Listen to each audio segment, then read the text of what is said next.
aproveito esse tema e vou retirar lá da segunda carta aos Coríntios, no capítulo 7, o verso 10, onde Paulo de Tarso vai dizer, quando ele vai tratar bastante dessa relação, ele vai dizer o seguinte: a tristeza, segundo Deus, não produz remorso, mas sim um arrependimento que leva à salvação. E a tristeza, segundo o mundo, produz a morte. Nesse verso maravilhoso de Paulo de Tarso, em sua segunda carta aos Coríntios, vai dizer que a tristeza, pelo olhar divino, é algo que nos leva ao arrependimento, que nos leva à salvação. Termo que Paulo coloca com a ideia do arrependimento ser essa busca por salvação. Agora, a tristeza que a culpa e o desespero nos traz vai nos levar à morte, vai nos levar a um fim não correto, um fim que não vai ser o fim que vamos encontrar no caminho da verdade e no caminho da justiça. Vamos estar no caminho da imobilidade, da inércia espiritual, da falta de controle que o remorso nos traz pura e simplesmente. E aqui nós vamos perceber a interessante e atenta a todos nós relação justiça humana e justiça divina. O que entendemos como justiça humana e o que precisamos compreender como justiça divina. Basicamente, a justiça, a ideia, a justiça humana, a justiça divina, é simples. Quando nos afastamos das leis naturais, nós vamos estabelecer uma série de acontecimentos que vão nos causar a necessidade futura de viver experiências que vão ser necessárias ao nosso reajuste. A justiça divina, pura e simplesmente, é algo absolutamente natural, perfeito, que nós nos afastamos dela. Diferente da justiça humana, que é outra situação. A justiça humana é uma relação muito diferente. A justiça humana, quando nós vamos ver o olhar que nós temos, é um olhar basicamente de vingança. Porque na justiça humana, o ciclo que nós vamos ver durante toda a nossa exposição de hoje é um ciclo que não se fecha.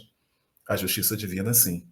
Porque a justiça divina, se seguirmos por esse caminho, nos retornando nossos passos à estrada, à linha da lei divina, essa justiça vai se fazer com certeza, porque vamos estar, mais uma vez, no caminho da verdade e da justiça. Lá na pergunta, na questão 614 do Livro dos Espíritos, Kardec vai perguntar: o que se deve entender por lei natural? E os espíritos vão responder: a lei natural é a lei de Deus. É a única verdadeira para a felicidade do homem, indicando-lhe o que deve fazer ou deixar de fazer, e ele só é infeliz quando dela se afasta. É dizer, é muito claro os espíritos nos dizendo que a lei natural, a lei de Deus, a lei divina, a harmonia do universo absolutamente perfeita, ela está nos cercando o tempo todo. Nós, às vezes, por muitas e muitas vezes, voltando a Paulo de Tarso, nós nos afastamos de Deus, nós nos afastamos dessa lei. E fica muito clara quando os espíritos nos dizem isso. Nós só somos infelizes quando dela nos afastamos por nossa vontade. Porque nós, espíritos, nessa condição ainda tão infantil, estamos no mundo de provas e expiações, por muitas e muitas vezes, quando nós temos situações difíceis e também quando estamos em situações muito favoráveis, nós esquecemos de Deus. Não temos a ideia constante de que estamos e temos que nos permanecer dentro da lei divina. Por muitas e muitas vezes, quando estamos em dificuldades, o que nós dizemos? Meu Deus, por que eu? Por que eu estou sofrendo tanto? Por que comigo? O que eu fiz para merecer? Ou então, a ideia da blasfêmia. Reclamar de Deus porque estamos passando uma dificuldade. Esse afastamento que nós temos com relação à lei divina.